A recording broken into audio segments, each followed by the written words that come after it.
What is going on, ladies and gentlemen? Welcome back to Jay Wheelie. What are you doing today, James? Well, today, I'm glad you asked, we're heading out to Zach's house. Now, Zach has a mid-2000s supercharged Impala. Now, the first time I met Zach was through Cam at United Cycle, and he started his car up and revved it, and I heard Supercharger whine, and he told me what was in it, and I'm going, what? They come like that from the factory? So, we're heading over to his place. Cam and Zach, over the past week or so, have been installing a stage 3 supercharger kit, so like smaller pulley, injectors, who knows what else. That's all I really know of so far. And it sounds like they're having a good time, and part of it is very challenging for them to do. So I'm gonna head over, we're gonna check in on the build.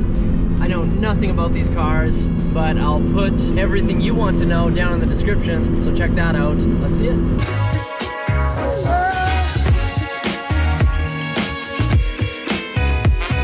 Got the bike out right now. It's like -10. Craziness. All right, we are in Zach's garage. This is his Impala SS. Pretty cool. It's got the nice painted calipers there. So, tell me what you're doing to it. Oh yeah, so right now we got a couple mods going on. We're one of the big mods we got is intercooler. So we got a front-mounted heat exchanger right here.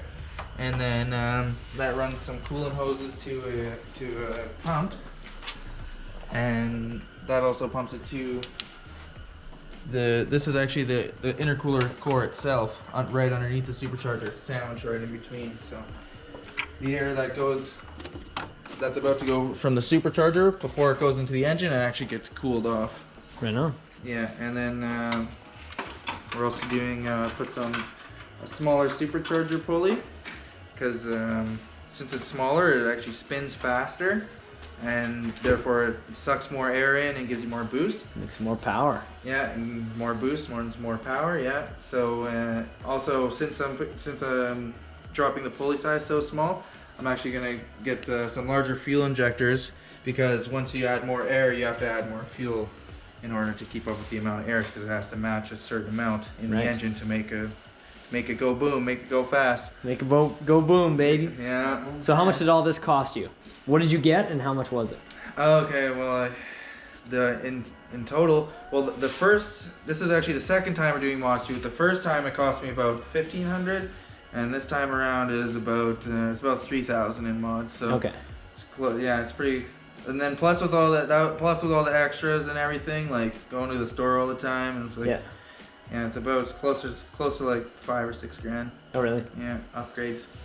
So this time around, you obviously have intercooler, smaller pulley. What else did you do? What else was part of the 3 grand?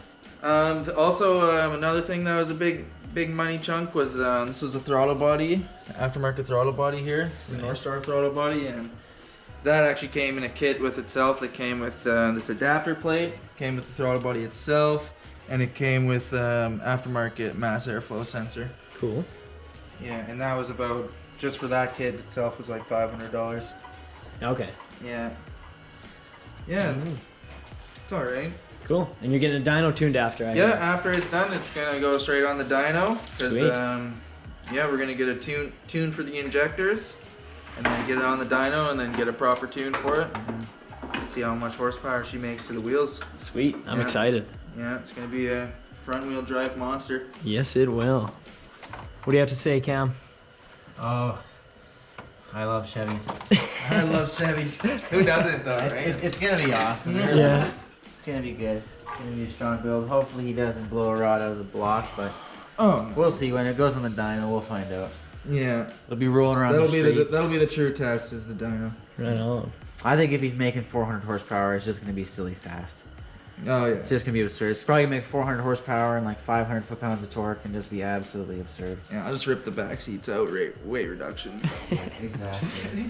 I hope so. A lot of people do that when they go to Castrol to just drop the weight down a little bit. Yeah. We'll give you a little walk around. Again, I was so surprised that this thing was supercharged from the factory. Yeah. Yeah, it doesn't look like it. It's a sleeper. Yeah. Yeah. Yeah, those those Hemi guys, those Chargers, they're pretty upset when I toast them. Oh my goodness, that was hilarious. Yeah. Okay, I'm on this clamp. I'm just trying to.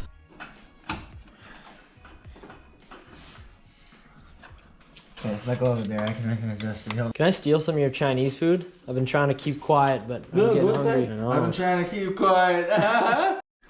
Okay, what Zach just did back here is he just popped the ground on, and then we'll just fold down this seat. I'll shine the light in there if you don't mind. This is just for the fuel pump to run a little more power. So they are putting a bigger fuel pump in, but this is just to give it a little more power and voltage, amperage. What is it? Yeah, so it's just basically more amperage. Okay, a little more amperage.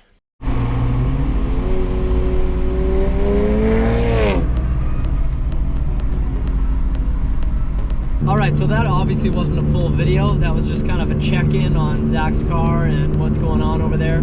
So, Cam and Zach have actually been filming this whole procedure of them swapping out the smaller pulley on the Supercharger and dropping in the new injectors and relocating the fuel rail and doing all that stuff. They've recorded it all, and they're humming and hawing about whether they're going to post it on YouTube or not. Basically, if you guys want to see it, I want to hear it down in the comments down below, and I want them to post it on YouTube because I would watch it on YouTube and I'd like to see it on YouTube.